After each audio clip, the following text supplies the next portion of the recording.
Good afternoon.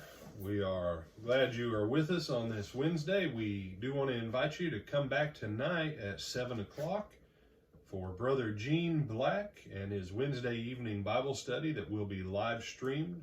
We do not do Twilight Talks on Wednesday because we do have the live Bible class with Brother Gene Black, and looking forward to that class tonight. But while we are here today with our lunchtime on the Sermon on the Mount, we are in Matthew chapter 5, and we are in 17 through 20. And Tyler, if you don't mind, read 18 through 20. We dealt with verse 17 yesterday, so Tyler, read 18 through 20, please. For assuredly I say to you, till heaven and earth pass away, one jot or one tittle will by no means pass from the law till all is fulfilled.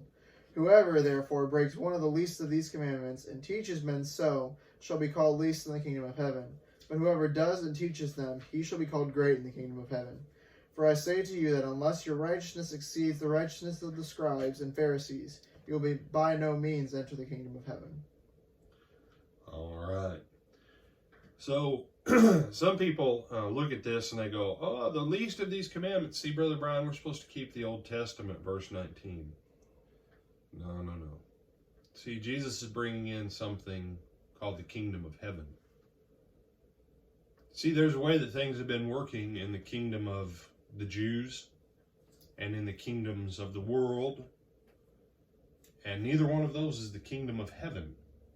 The fact that Jesus is announcing a new kingdom coming, the fact he's introducing people to the Father, not just to Jehovah, but to Jehovah as the Father, the Son, and the Holy Spirit. What Jesus is bringing in is something new from our perspective. But from God's perspective, what Jesus is bringing in is what it originally was. That Adam and Eve started with. That they messed up. They had the kingdom of heaven on earth. And then they engaged in high rebellion and treason.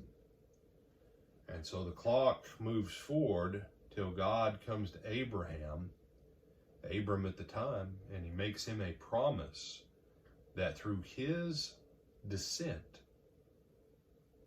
then there would be one who would undo all of this and take it back to the way it always was. But from Abram forward, we march about 4.5 centuries to Moses and the law of Moses.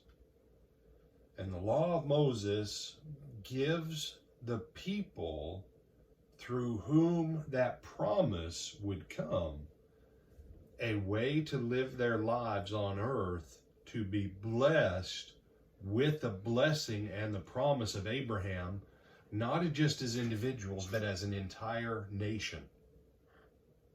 You see, people don't understand a lot of the point of what the law was.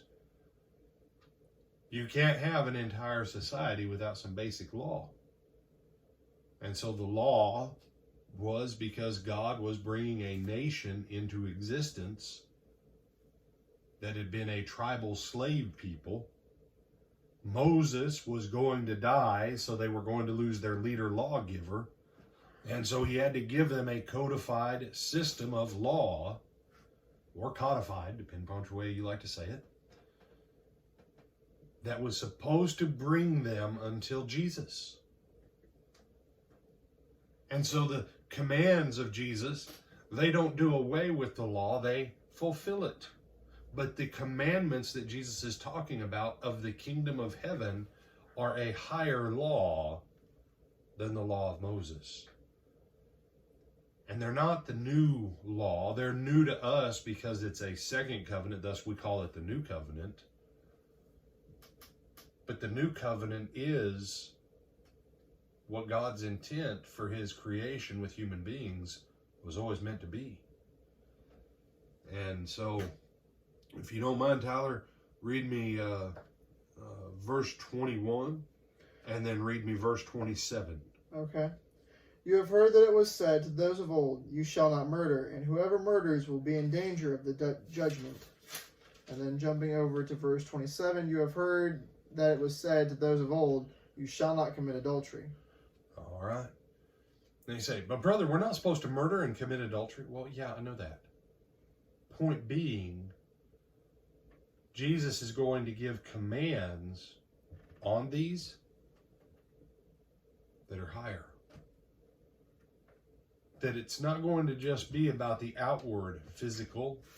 We're going to fix the outside and we're going to fix the inside. We're going to fix both of them in the kingdom of heaven. And that's why Jesus will say to us, unless your righteousness, your true righteousness, exceeds the righteousness, the diligence that the Pharisees have in keeping the law of Moses and their tradition, man, you're going to find it hard in the kingdom of heaven.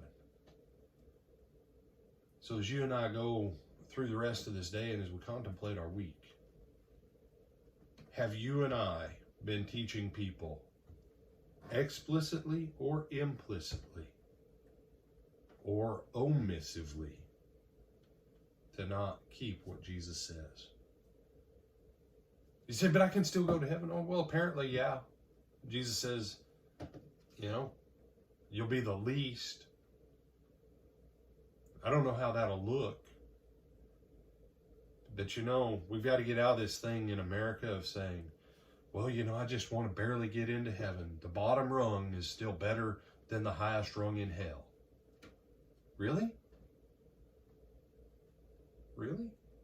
You shouldn't ever want to graduate or be done with something and go, woo, I made it. I came in dead last. Instead of, and that's the challenge here. Jesus is saying, why not strive to be the highest and best we can in the kingdom? Use this opportunity of grace to become all that we can be for his glory. Tyler, you got some other thoughts on this, my man? Nope, you said it quite well. Oh, all right, then.